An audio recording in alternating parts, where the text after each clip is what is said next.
মুমিন কখনো বেতনভুক্ত হবে না, যে বেতন নেয় সে মুমিন না, কারণ মুমিন কাহারও আন্ডারে থাকে না। এর জন্য দেখ বাবা, কোন ওলি আল্লাহ মসজিদে ইমামতি করে না,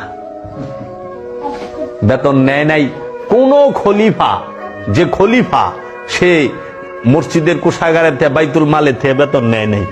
যা দেখ, আলেম সাহেব বইছে, আমি কইলাম আপনি কি ইমাম সাহেব? কয় হ, নামাজ পড়ান। হ, আপনি কোন তো, আপনি কি আমানু না মুমিন? লড়াছড়া দা বইছে তো কয় আমি তো একজন আমানু। আমি বললাম ও, তা আপনি ইমামতি করেন কে? আমানুর ইমামতির হুকুমই নাই। আমান হইল সালাত করব, আপনি সালাত পড়াইতেছেন কে? সালাত শিখান কে? আমানুর লেগে ইমামতির হুকুমই নাই। না না, আমি একজন মুমিন বান্দা। আমি বললাম তাই নাকি? আটকে গেছে। আমি মুমিন বান্দা। আমি কই মুমিন? হ্যাঁ। মসজিদে বেতন নেন কে? মুমিন তো বেতনভুক্ত হইতে পারে না।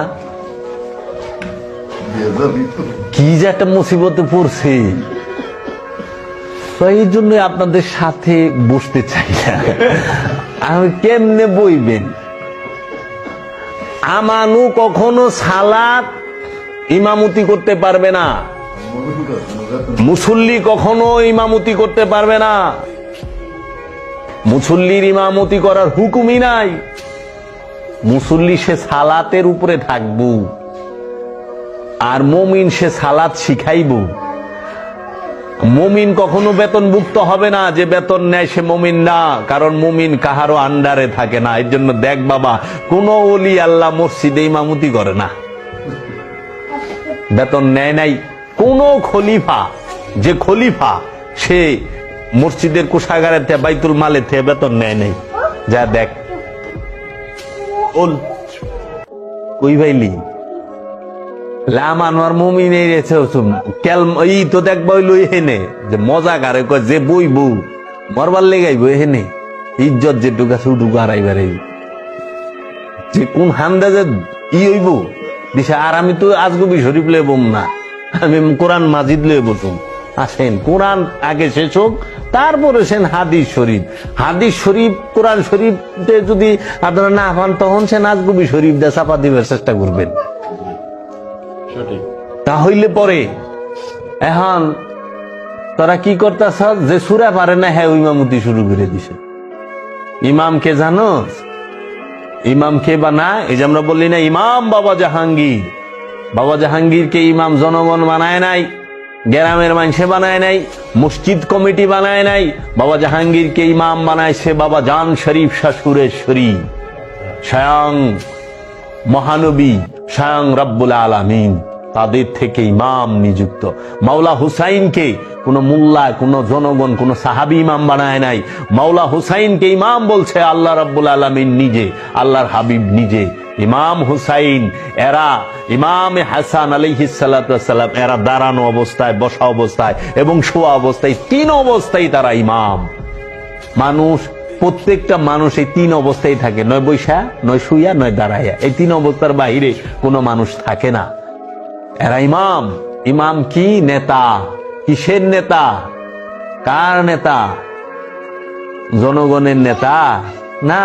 ইমাম হচ্ছে আল্লাহর মনোনীত নেতা, আল্লাহর ঘোষিত নেতা।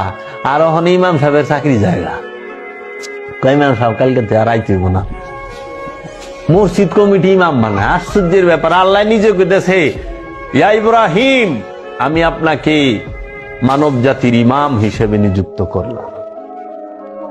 হে আমার হাবিব, আপনি জিন এবং ইনসান এই দুই জাতির ইমাম। ইমামে কেবলাতাইন, দুই কেবলার ইমাম। ওই হাত আর এরা মসজিদ কমিটি বানাইছে ইমাম, মাদ্রাসার ইমাম বানান না, সমাজে ইমাম বানায়। ইমাম আবার চাকরি জায়গা, আবার কয় কেমন আমি কইলে হন ইমামতি করি না। শুনছ কথা? ইমামতি করে না। ইমাম আল্লাহর নিযুক্ত, আল্লাহ নিযুক্ত করে। আর এই ইমাম সব সময় নেতা। এর জন্য আল্লাহ বলছে আমি প্রত্যেককে তার কিয়ামত দিবসে তার ইমাম সহ ডাকবো। হাসরের ময়দানে ইমাম সহ ডাকবে এবং ইমামকে জিজ্ঞেস করা হবে, ইমাম সাক্ষী দিব, ইমামে কইব তুমি ইমাম রে মানছ না মানো নাই, মসজিদের ইমাম না, নফসের ইমাম আছে। তোমার নফসের ইমাম হচ্ছে যে নবজাগ্রত রুহের অধিকারী, প্রকাশিত বিকশিত রুহের অধিকারী, যে ওলিয়ে কামেল তোমার রসূল, সে হচ্ছে তোমার ইমাম।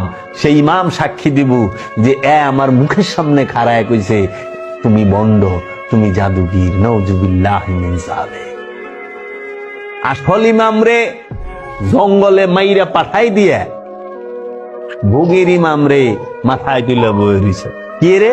আসল ইমাম তো কয় সুদ হারাম, ঘুষ হারাম, জিনা হারাম, হ্যাঁ চুগলখড়ি হারাম, এগুলা করণ যাবে না, এগুলো করলে স্বর্গ তো অনেক দূরে থাক, হেদায়েতই নসিব হইব না।